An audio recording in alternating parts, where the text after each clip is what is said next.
Welcome to the Learning Pines YouTube. We hope this video helps. In this video, I will explain how to set up email on QuickBooks Desktop.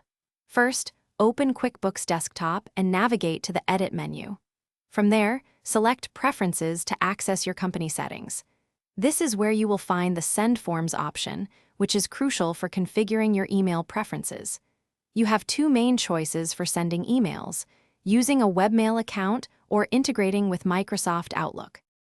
To set up webmail, go to Edit, then Preferences, and choose Send Forms.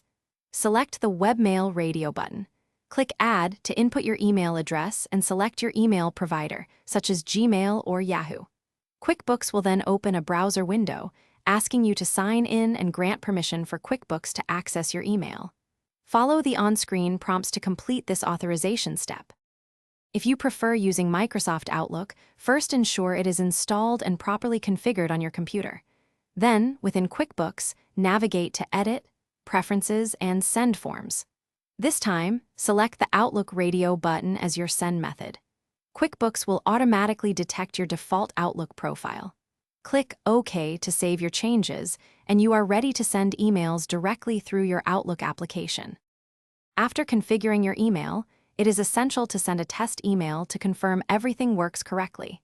You can do this by creating a sample invoice or report and choosing to email it. Check your email client's Sent Items folder to ensure the email was successfully dispatched.